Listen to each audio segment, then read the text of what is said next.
ছেলেটি মেয়েটিকে চিনত বোনের বান্ধবী হিসেবে। মেয়েটি তখন স্কুলের গণ্ডি পার হয়ে কলেজে ভর্তি হয়েছে। ছেলেটি কলেজের গণ্ডি পার হবে। মাঝে মাঝে মেয়েটি ছেলেটির বাসায় আসে ছেলেটির বোনের সাথে। ছেলেটি মেয়েটিকে দেখেই দৌড়ে পালায় অন্য ঘরে। এমনই লাজুক ছিল ছেলেটা। তখন ভালোবাসা জমাট বাঁধেনি, শুধু তারল্য ছিল মনে হয় সে ভালোবাসায়। মেয়েটি ভর্তি হলো ঢাকা বিশ্ববিদ্যালয়ে। ছেলেটি এরই মাঝে বাইরে পাড়ি জমিয়েছে ঢাকা বিশ্ববিদ্যালয়ের মায়াকে ছিন্ন করে বিদেশি শিক্ষায় শিক্ষিত হতে। মেয়েটি ছেলেটির বোনের কাছে ছেলেটির খোঁজ নেয়। অনার্স শেষ হয় এমন সময় ছেলেটি অনেক দেশ ঘুরে ফিরে আসে নিজের দেশে। ছেলেটি মেয়েটিকে দেখে না, তাও 6 বছর হয়ে গিয়েছে। একদিন মেয়েটির ফোন নম্বর পায় ছেলেটি।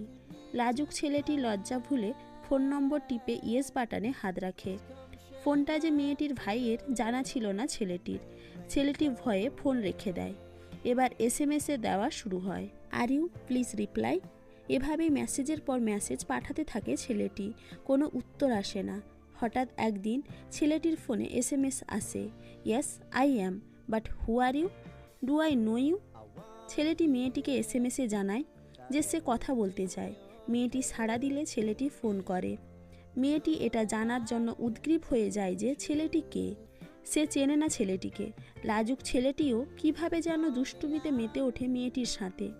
নাম বলে না ছেলেটি। ফোন কেটে দেয় ছেলেটি। মেয়েটি ফোন করে, আপনি কে বলেন তো প্লিজ। মেয়েটি কি তাহলে ছেলেটিকেই এক্সপেক্ট করছে? সেও কি ছেলেটির মতো অপেক্ষায় ছিল? যদিও কখনো কোনো ভালোবাসার কথা বলা হয়নি মেয়েটিকে, করা হয়নি কোনো কমিটমেন্ট। ছেলেটি একটু পরে নিজের পরিচয় দেয়। মেয়েটি উচ্ছ্বাসিত হয়। মেয়েটির নিজের ফোন ছিল না, তাই সন্ধ্যার পর শুরু হতো দুজনার SMS এর খেলা। ছেলেটি দেখা করতে চাইলে মেয়েটি রাজি হয়। ছেলেটি একটু ব্যাকুল, কারণ আর 2 মাস পরই আবার তার ফ্লাইট। 1 মাস SMS আর ফোনালাপের পর তারা দুজন দেখা করলো। লাজুক ছেলেটি বাচাল হয়ে গেল।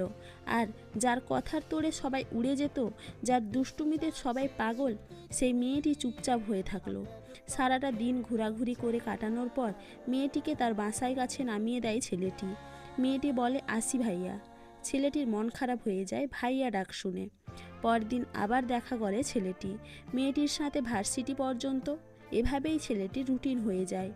ছেলেটি মেয়েটিকে ভার্সিটি পর্যন্ত নিয়ে যায়, আবার আসার সময় একসাথে আসে। কেউ কাউকে তখনও ভালোবাসার কথাটি বলেনি। সকালে একবার আর বিকেলে একবার দেখা না করলে ছেলেটি পাগল হয়ে যেত। আস্তে আস্তে সেটা রুটিনে পরিণত হলো। গ্রামীণ ফোন কোম্পানি এই দুজনার ফোনালাপে বড়ই সন্তুষ্ট। ছেলেটির হাতে আছে আর মাত্র 1 মাস। একদিন ছেলেটি মেয়েটিকে দুপুরবেলা নিয়ে যায় কোনো এক পার্কে। মেয়েটি পরেছিল পিঙ্ক কালারের ড্রেস, যেহেতু ছেলেটির ওই কালার পছন্দ করত। ছেলেটি কোনো ভালোবাসার কথা বলে না। সে সরাসরি মেয়েটিকে বলে, I want to marry you, will you marry me. মেয়েটি লজ্জায় কিছু বলতে পারে না। ভালোবাসা শুরু হয় এখান থেকেই। মেয়েটি তার বাসায় জানানোর পর একটু বাধা আসে। ছেলে মেয়ে দুজনেই চিন্তিত। মেয়েটির বাবা না থাকায় তার চাচারা এবং তার অভিভাবকরা থাকতো আমেরিকায়। ছেলেটির ছবি আর বায়োডাটা পাঠানো হয় তাদের কাছে। তারা মতামত দেন। ছেলেটির ফ্লাইট অক্টোবরের 10 তারিখে, বিয়ের তারিখ অক্টোবরের 7। খুব বেশি জাঁকজমক হয় না বিয়েতে। কমিউনিটি সেন্টারে বিয়ের পর ছেলেটি চলে আসে তার বাড়িতে, মেয়েটি চলে যায় তার বাড়িতে। বাসর হলো না তাদের। সেই রাতে ছেলেটি আর মেয়েটি সারা রাত ফোনে কথা বলে আর কাঁদে। এভাবেই 10 তারিখ চলে আসে। ছেলেটি চলে যায় দূর দেশে। এবার আর ছেলেটি মেয়েটিকে ছেড়ে থাকতে পারে না। 1 বছর পরেই ছুটে আসে। মেয়েটিকে নিয়ে আসে নিজের ঘরে। শুরু হয় তাদের সংসার। টুকটাক ঝগড়া ব্যতীত কয়েকটা বছর তারা পার করলো হাসি আনন্দে। তারা দুজনেই খুব সুখী। 2012-তে তাদের ঘর আলো করে এলো একটা ফুটফুটে রাজকন্যা। রাজকন্যাকে নিয়ে তাদের সুখের সংসার। আজ সেই ছেলেটি এবং মেয়েটির 7ম বিবাহবার্ষিকী। তো আজকের গল্পটা তোমাদের কেমন লাগলো অবশ্যই কমেন্ট করে জানাও। ভালো লাগলে চ্যানেলটিকে অবশ্যই সাবস্ক্রাইব করে দিবে।